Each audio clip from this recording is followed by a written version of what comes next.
Hello, I'm Sebastian. Welcome to Nine Nar Trees podcast. Today, I will summarize and review the book.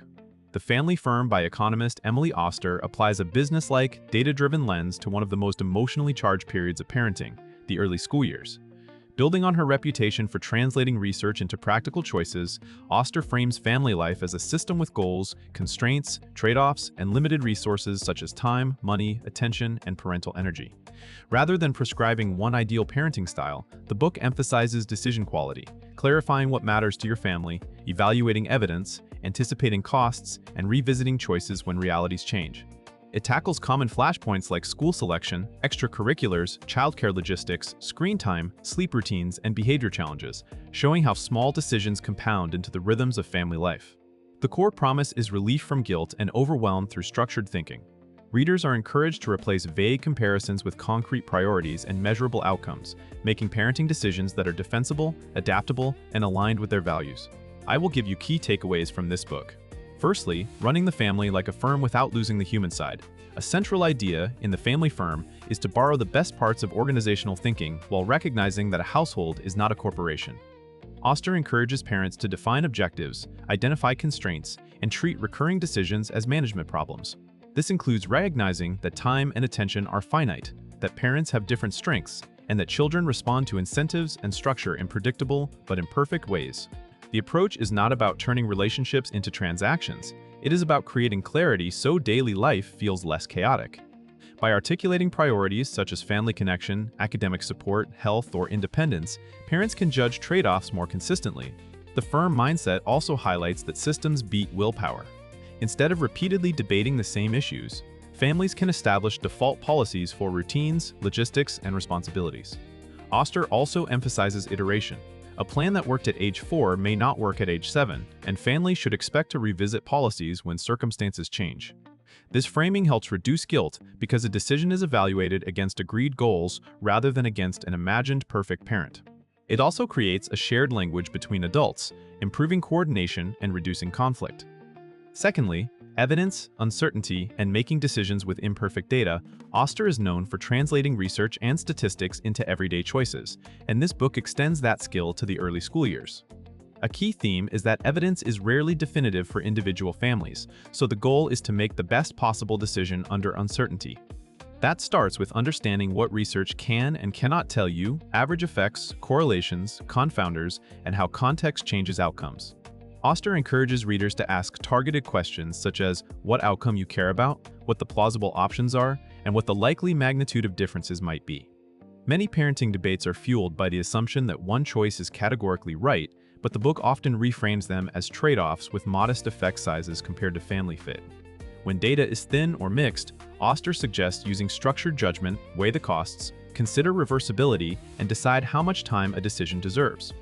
She also highlights the value of simple measurement in family life, like noticing patterns in sleep, behavior, or stress levels, and using those observations to test whether a policy is working. This approach respects science while acknowledging real-world complexity, helping parents avoid both overconfidence and paralysis. Thirdly, school, childcare, and choosing environments that match family goals. The early school years bring high-stakes choices about childcare arrangements, preschool, kindergarten entry, and school selection. The family firm focuses less on prestige and more on alignment, what your child needs, what your family can support, and what outcomes you actually value. Oster encourages parents to consider practical factors that shape daily experience, such as commute time, schedule compatibility, after-school coverage, and the reliability of caregiving. She also emphasizes that many long-term outcomes depend heavily on family context, which can mean the difference between schools is smaller than parents fear. That said, the book treats classroom environment, peer dynamics, and support services as real considerations, especially when a child has specific learning or social needs. The decision process, Oster outlines, often includes gathering information systematically, visiting when possible, asking consistent questions, and comparing options on a short list of criteria rather than an overwhelming set of impressions. She also highlights the hidden costs of certain choices, like longer commutes that reduce family time or arrangements that strain parents and indirectly affect children. The goal is a sustainable ecosystem where children can thrive and parents can operate with fewer last-minute crises. Fourthly, building household systems for routines, behavior, and responsibility. A recurring focus of the book is that families run on processes, whether they acknowledge them or not.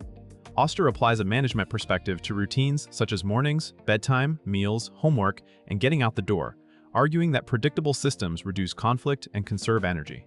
Instead of relying on repeated reminders, parents can design environments that make good behavior easier, clear expectations, consistent consequences, and age-appropriate responsibilities. The family firm also treats behavior challenges as problems to solve rather than moral failings. That includes identifying triggers, separating the child from the behavior, and choosing interventions that are feasible for the adults involved. Oster often emphasizes that parental bandwidth matters. An ideal plan that no one can maintain is worse than a simpler plan that works most days. The book encourages explicit division of labor between caregivers, including who owns which tasks and what happens when plans change. It also promotes communication practices that reduce ambiguity, like family meetings or quick check-ins to align on the week.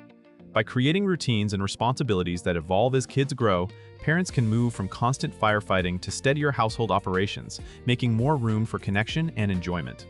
Lastly, extracurriculars, screen time, and spending resources. Where they matter most, many parental decisions in the early school years revolve around how children spend their time and how families spend their time and how families spend their limited resources. Oster addresses choices like extracurricular activities, enrichment, screen time, and social scheduling through the lens of opportunity cost.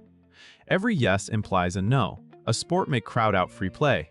A packed weekend may reduce rest, and strict screen limits may create conflict without delivering meaningful benefits. The family firm encourages families to define the purpose behind an activity. Is it skill building, physical health, social connection, childcare coverage, or simply joy? With that clarity, parents can choose fewer activities with higher fit rather than collecting commitments out of fear of missing out. Screen time discussions are treated similarly, focusing on content quality, context, and family functioning instead of a single universal rule. Oster also highlights that a workable policy should consider the parent's workload and the child's temperament, and that adjustments over time are normal. The book aims to replace anxious comparison with intentional allocation.